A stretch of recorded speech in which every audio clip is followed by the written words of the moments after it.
लोग कहते हैं कि बाहर से गाड़ी में काम करवाना नहीं चाहिए, क्योंकि बाहर से जो काम करवाते हैं उसमें जल्दी खराबी आती है, वो ज़्यादा दिन चलता नहीं है, इसलिए जो भी काम करवाएं कंपनी से करवाएं। तो इस सवाल का जवाब आपको मेरी इस वीडियो से मिल जाएगा कि जब हम बाहर अपनी गाड़ी में स्टीरियो वगैरह का काम करवाते हैं तो उसमें क्या क्या प्रॉब्लम आ सकती है। तो हमारी गाड़ी में जो कंपनी से फिटिंग होकर आती है, जो सामान लग के आता है, वो सालों साल चलता है। तो उसका क्या कारण है? उसका कारण ये है कि जो भी कंपनी काम करके देती है उसकी वायरिंग प्रॉपर तरीके से करते हैं। उसमें कपलर टू कपलर काम होता है, थिम्बल से अच्छे से उसको कनेक्शन करे जाते हैं, अच्छे ग्रेड की वायर यूज होती है और प्रॉपर स्किल्ड आदमी वहां पर काम करता है। अभी ये जो वायर देख रहे हो ये कंपनी ने दे रखी है, इसके ऊपर प्रॉपर से कवर चढ़ा रखा है। आप देख लो, सारी केबल जितनी भी केबल्स हैं उन सब पे कवर चढ़ा रखा है। ये देखिए,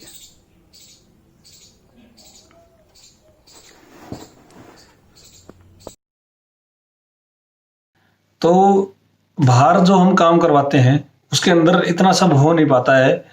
करते हैं लोग बाग, अच्छा काम करते हैं, लेकिन मोस्ट ऑफ द टाइम हमारा काम ऐसा ही जल्दबाजी में या फिर बिना प्रॉपर स्किल्स के कर देते हैं। और मैं आपसे ये बातें कैसे बता सकता हूँ, क्योंकि मैं एक इंजीनियर हूँ और मैंने 5 साल कंपनी में काम किया है जहाँ पर मेरा काम ऐसा ही था, कनेक्शन वगैरह का ही काम होता था। तो जब हम गाड़ी के अंदर स्पीकर कंपोनेंट या फिर लाइट वगैरह जो भी लगवाते हैं, तो हमें सबसे पहली बात तो हमें केबल्स का ध्यान रखना चाहिए। केबल्स का ध्यान, दैट मीन्स कि गाड़ी के अंदर डीसी सप्लाई होती है, तो डीसी सप्लाई के लिए हम जो भी केबल यूज करें हमेशा कॉपर की यूज करनी चाहिए। क्योंकि हम अगर एल्यूमिनियम की वायर यूज करेंगे तो एल्यूमिनियम की वायर में डीसी सप्लाई में डिस्टोर्शन ज़्यादा होता है। फॉर एग्जाम्पल, यदि हम स्पीकर की जो वायर आती है उसे हम एल्यूमिनियम के लगा देंगे तो वो चल तो जाएंगे, लेकिन उसके अंदर डिस्टोर्शन रहेगा और वो प्रॉपर जो सप्लाई वहां पहुंचनी चाहिए वो उतनी नहीं पहुंचेगी, उससे कम पहुंचेगी।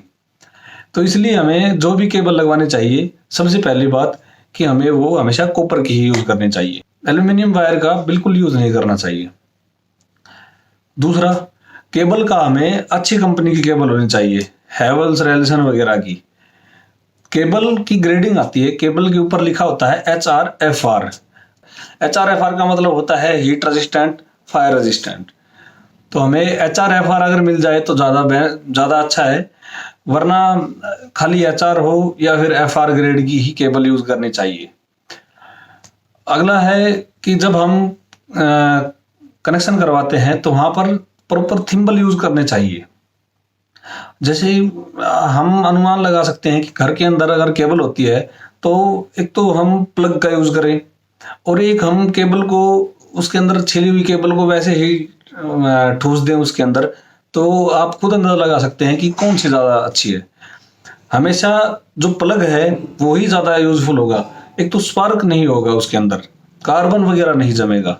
दूसरा, अगर हमें कल को कुछ और अपग्रेड करना है तो जब हम निकालेंगे तो आराम से वो प्लग को हम दोबारा यूज कर सकते हैं, केबल वगैरह काटने पीटने की जरूरत नहीं पड़ेगी, स्पार्क होने का खतरा कम रहेगा।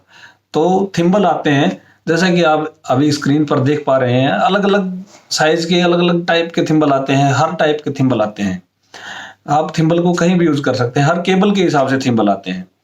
तो प्रॉपर थिम्बल का यूज हो और थिम्बल भी कॉपर के ही हों। जैसा कि मैंने बता दिया कि आपको कि कॉपर के अंदर डीसी का डिस्टोर्शन कम होता है, तो हमेशा कॉपर के थिम्बल यूज करने चाहिए। आमतौर पर लोग बाग ऐसा बिल्कुल नहीं करते हैं, तो आप ऐसी दुकान ढूंढे, ऐसी शॉप ढूंढे जहां पर थिम्बल्स वगैरह का यूज होता हो। और जब थिम्बल यूज करें तो थिम्बल को प्रेस करने के लिए एक टूल आता है, उसी से ही थिम्बल प्रेस होने चाहिए।